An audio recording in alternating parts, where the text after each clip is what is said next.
Ramen Girl is a 2008 movie starring Brittany Murphy as the lead character. It shows the perfect depiction of white privilege. No offense to the palm-colored people out there. It's just kind of an insane movie if you like watch it and you're like, you just don't know what's going on.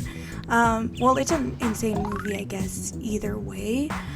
Basically, it is about Brittany Murphy flying to Japan to follow her boyfriend who was sent there on work. You see this couple, Brittany Murphy and her boyfriend, arguing because he has to, I guess, leave for Shanghai, and she doesn't want to leave. She wants to stay. And so this couple is just going at it while Brittany Murphy is just freshly out of the shower, so she's just wrapped in a towel. And they're arguing, and her boyfriend basically says, I never wanted you to come here. I don't want you to follow me. I might be back. So I'm leaving. You have no say in this. I'm leaving you here. You can go back to America. And I don't care.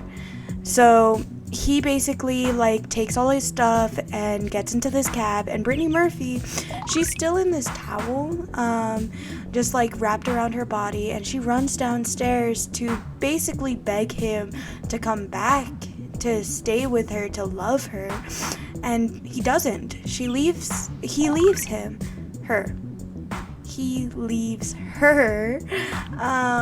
just on the road in Japan, practically naked, which you see her looking around, and all these Japanese people are just like making fun of her, like laughing at her because she's just out here in a towel and she looks crazy. So you see this girl kind of go out to this party, and she starts talking to these two people. There's a lady and a man. So the lady is a host. She's a hostess at a host club. And the man, he's just like a business guy or whatever, and he's very obviously slay. And like, see, when they start talking about this like host club lady, they kind of make it seem like prostitution, which, okay, I understand it was 2008, no one really knows like about host clubs aside from like Japan because it wasn't very widespread, but let the record show that being a host or hostess is not the same thing as being a prostitute, which that for some reason infuriated me because it is honest living, and it is hard to just like talk to people that you don't even care about for all hours of the day, you know? Anyway, she makes friends with these people and then goes back to her house and is kind of like sullen. She's sad that her boyfriend left her, and now she doesn't know what to do because she's all alone in Japan and she doesn't have a job. She's basically just living in this dude's house that he left, like abandoned, and she doesn't know how she's gonna pay for rent. So she's looking at her balcony, and she sees this little ramen shop across the street, and like you hear these little wind chimes and wind blowing like directly to the ramen shop, and Brittany Murphy gets this bright idea, like, I'm gonna go see what they have. So she goes downstairs and the ramen shop is closed, but she still opens the door. She doesn't know that it's closed. She just opens the door and walks in. And at this point, she's like crying. And these people who run the ramen shop are like, what the hell? You can't be in here. But she doesn't understand them because she doesn't speak Japanese. And so she's just bawling inside this ramen shop after it's closed. And these people give her a bowl of ramen, which she eats and she thinks is like the best thing she's ever had, which it probably is. It looked like good ramen, and the dude looked like a pretty good and experienced chef, so I'll give her that. But basically, like, after that, she goes home. She's still crying. The next morning, she wakes up and she's like, I know what I'm gonna do. I'm gonna make ramen. So she goes down to the ramen shop, and the ramen people are like, hi again, are you okay? And she kind of like tries and convinces the people that she needs to work there. She really, really, really wants to make ramen. And she's like begging this ramen chef to teach her, to be her like sensei, essentially. She doesn't know that word, but she's just like begging him to like go on an anime training arc, you know? And eventually, like, the ramen people are like, I guess, yeah, you can come make ramen at my shop. And the dude, the chef, the ramen chef, tells her, come back tomorrow at 5 in the morning. So fast forward to 5 in the morning, she shows up knocking on this ramen restaurant's door because the ramen people live upstairs. And the chef, he's like, what the hell are you doing here? And she obviously doesn't understand him, so she's just like, remember, you said I was gonna make ramen. And he's like, did I say that? But basically, he just makes her start doing grunt work. He, like, you go into the kitchen of the ramen shop, and there's all kinds of dishes and like broths and stuff that need to be cleaned and thrown out. And this girl, she's like, dishes? I thought I was here to make ramen. And like the ramen chef, he's like, what do you expect me to do? All these dishes are dirty. It's 5 in the morning. But she obviously doesn't understand him, and she's still wearing her shoes when she goes to follow him up to his living area, his and his wife's living area above the ramen shop. And this ramen guy, the chef, he's like, take your shoes off. Your shoes. What the hell are you doing here in your shoes? And so he's just yelling at her because this chick has no common decency. And she's not understanding what he's saying. So she's like, I guess I'll go do dishes. And she goes, she does dishes, but she doesn't clean them right. Which, when the chef, the ramen chef, goes down from his living area, he tells her this. He's like, no, you have to scrub it. You have to scrub it. This isn't clean. Maybe that's white girl clean. He literally says that. He's like, maybe this is white girl clean, but this isn't Japanese kitchen clean. And so he like shows her, and she's like, no, I want to watch it. Let me watch it. I promise. And so he's getting more increasingly mad because this girl is basically begging him for a job but not doing the job right, and then getting in his way when he's trying to do it how he has done it, how he always will do it, you know? And so this girl is put to more grunt work, which involves scrubbing the floors, and then he sends her to scrub a toilet. And when she's scrubbing the toilet, she's doing it really daintily, like she's not really getting in there. And Ramen Guy goes to show her how to clean a toilet, put some elbow grease in it, and she's like, no, I want to do it. And he's just like, at this point, he's so frustrated because this girl comes into his shop, basically giving him orders, and now she's not like doing the right shit. And so now he has to redo everything that she's done, and she's still getting in the way. So he yells at her, and he's like, if you're not gonna do the toilet, then don't do it. Like, get out of my shop. So he kicks her out of his shop. And so she waits at the back door for hours because it's locked and he won't let her in. And so she's just waiting there, just sitting there until his wife lets Brittany Murphy in and accidentally opens the door, and she just runs in and starts scrubbing the toilet. And like the ramen guy's like, what the fuck? Like, what's going on here, man? And like it goes for a couple days of just like Brittany Murphy trying to do the grunt work, not doing it all the way correctly, the ramen guy getting increasingly mad, until one day she works and she's like serving people, right? And it's already closed, but Brittany Murphy falls asleep on one of the chairs.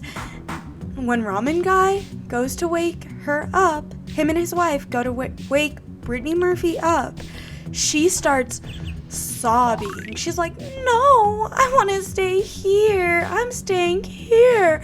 No, let me stay here. Let me live here. And so, like, Ramen Guy and his wife don't understand what she's saying, but they're like, you need to get out. You can't be in our ramen shop with access to our home. Like, you need to get out.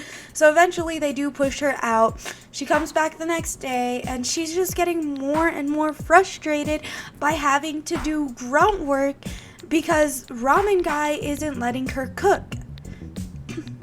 And she quits.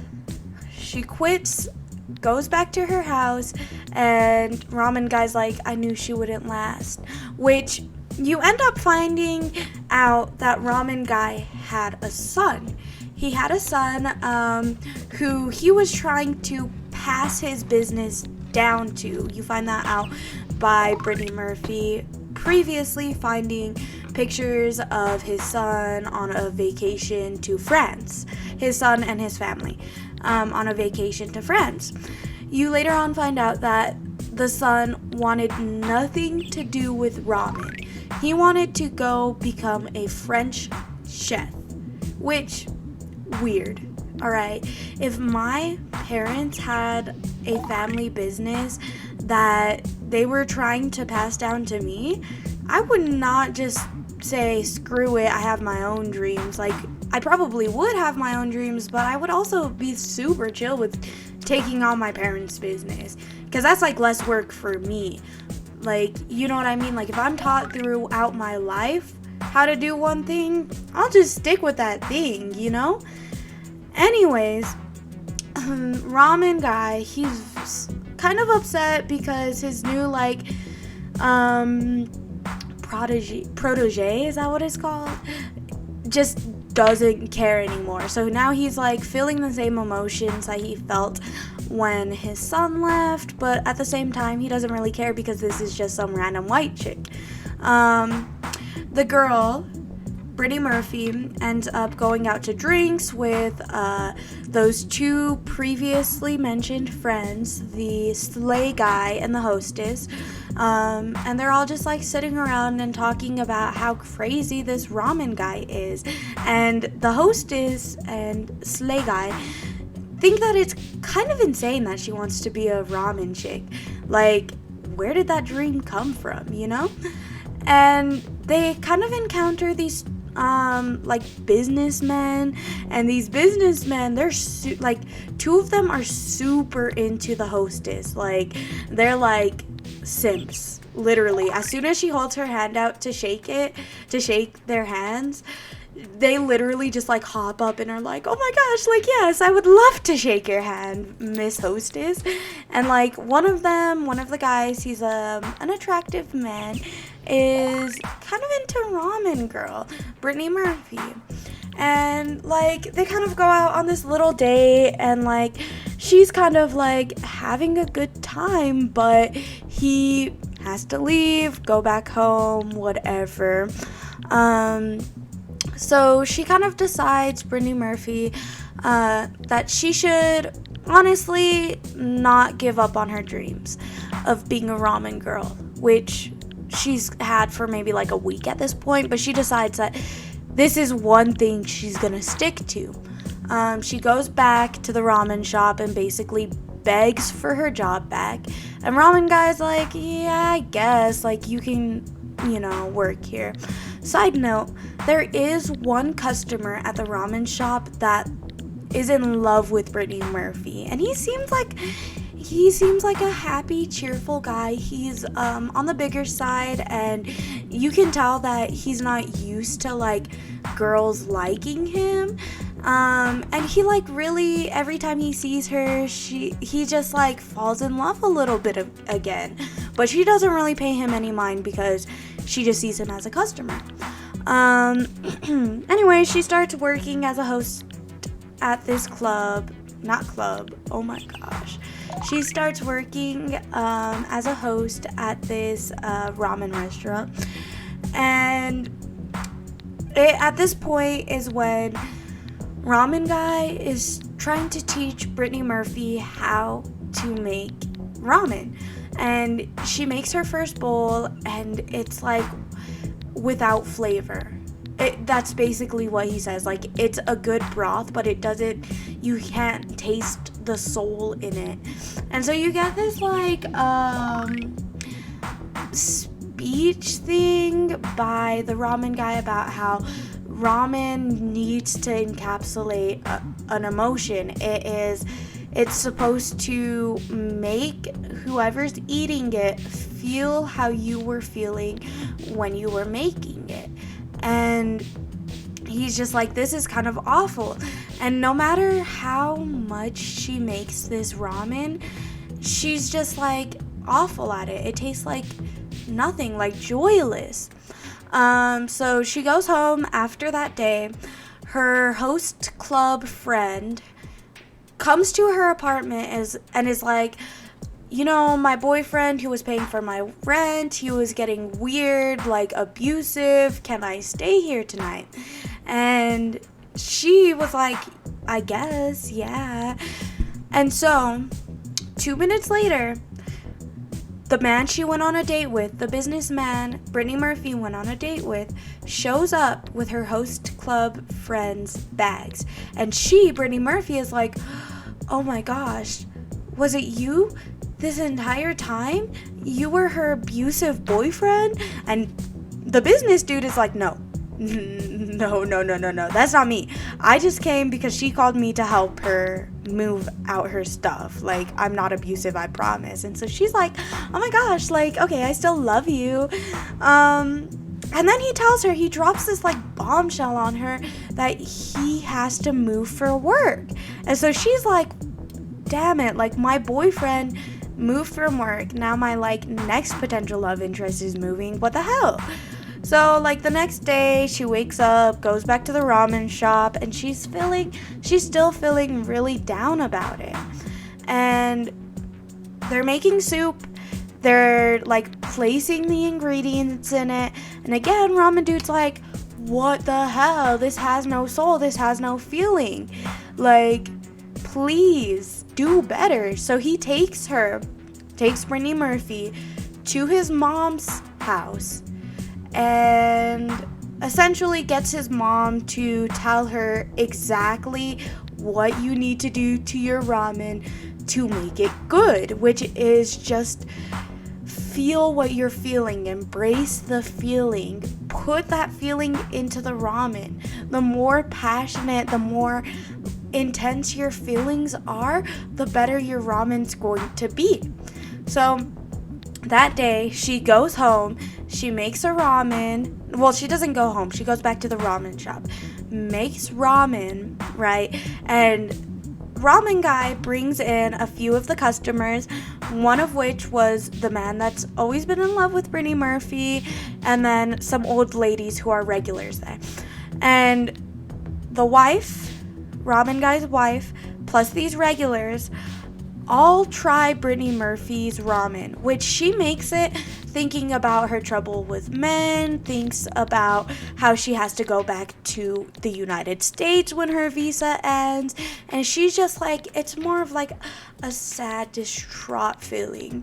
Everyone eats her ramen and instantly starts crying. Like, it's so good, they start crying. Right? And so ramen dude walks back in and sees all of these customers crying, and he's like, oh my god, did she screw up? And the wife's like, taste for yourself, because the wife didn't taste it. No, she let her husband taste it. As soon as he tasted a spoonful of this broth, he starts crying, and he's like, I think she's ready.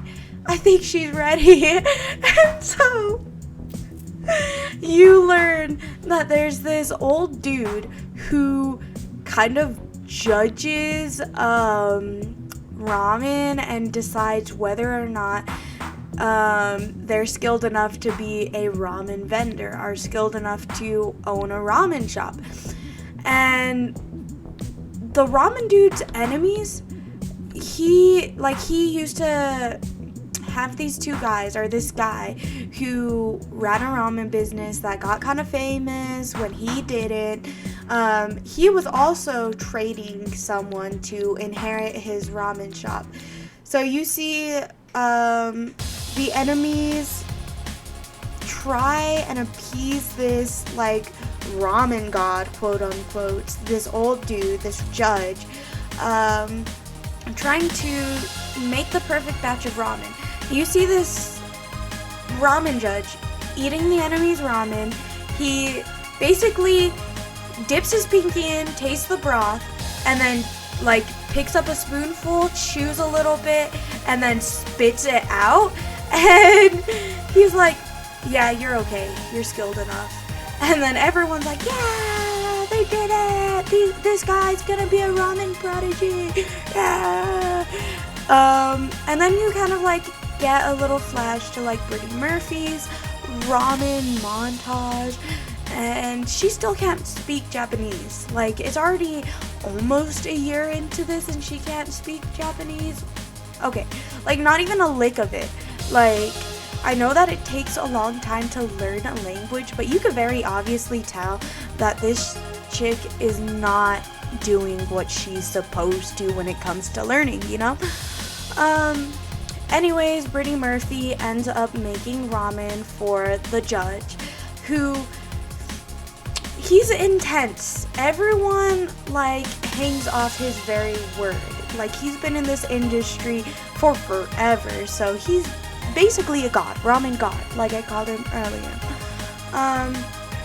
But Brittany Murphy kind of, she gets all these suggestions from, like, her sensei, like, add this instead of this, add this instead of that, but she's like, nah, I'm gonna freestyle. This is what I call goddess ramen, which has like chunks of tomato and corn and just random things that you wouldn't like usually see in ramen. Like, it's weird because I've had ramen, like cup noodle soups, and yeah, there's corn, but there's never like chunks of smashed tomatoes and like potatoes and stuff. So it's weird, and her sensei is like, you're going to fail. Like, this isn't what makes a ramen, but she's stubborn. She's a stubborn white girl who doesn't know Japanese and doesn't know what's good for her, and really, honestly, isn't trying that hard. And she makes her goddess ramen and puts it on the table for the judge to eat. And everyone who's watching this go down is like, what is that? That's not real ramen.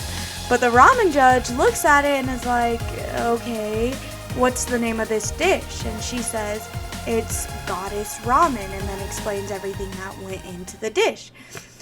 Surprisingly, Ramen God eats the entire thing. He's chewed the enemy's food and spit it out, but he decides to eat all of Brittany Murphy's food. And he's like, it's good, but you need more training. You're not worthy. But at the same time, like, oh, he ate all of your ramen, so maybe you are worthy in my opinion, but, you know, that's just my opinion. I'm not Ramen God, you know?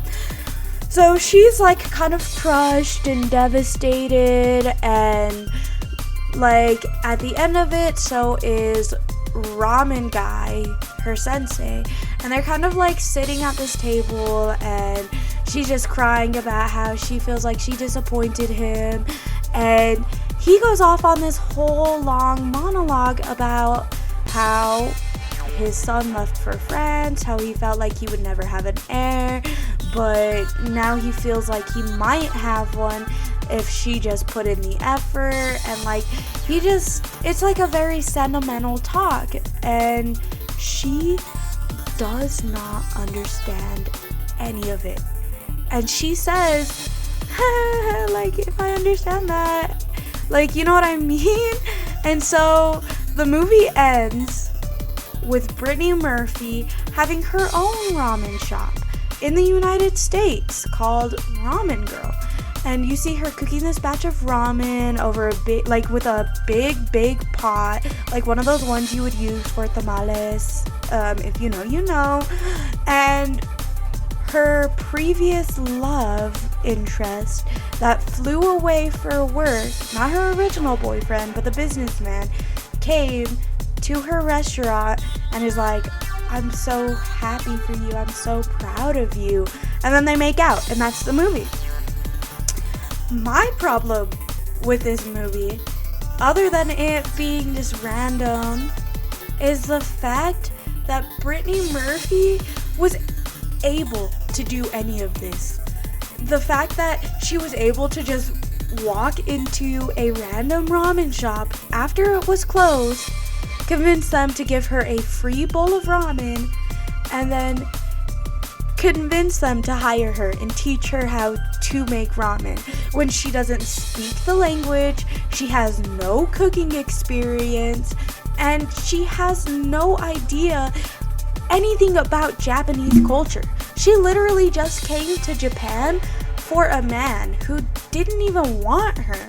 And like, that's crappy and all, but I feel like I would have gone with something different for a job. Like if I was waiting for my visa to expire and I wanted to stay there until my visa expired, I would work, I don't know, I would go about it the right way, like put in applications. I wouldn't basically just go into this people's business / house and be like, I'm working here now, you're teaching me how to do your job.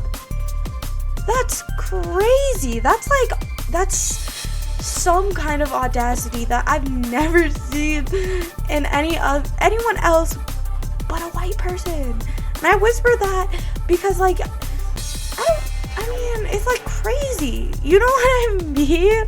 Like, you know that the melanin deficient people just, they do whatever they want and there's no repercussions about it, you know?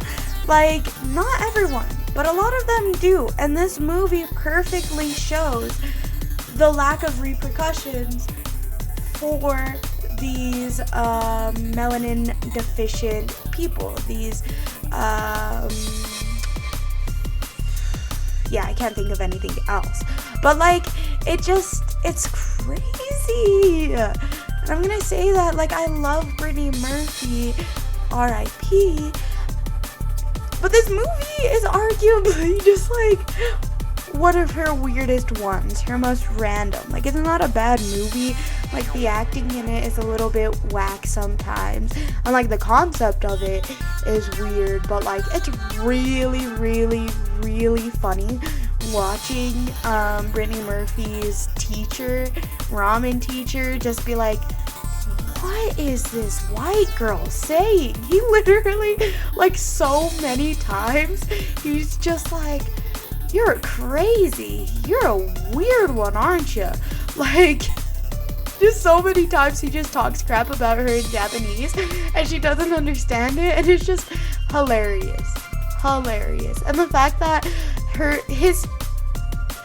teacher took her to his mom to be like, just to tell her, you gotta put more seasoning and soul into it.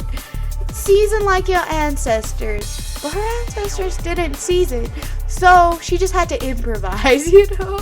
Season with her tears, essentially. But yeah, that's it. Like, that's Ramen Girl. It's a good watch. I think it's on Pluto TV, maybe. Anyways, that's about it. Bye.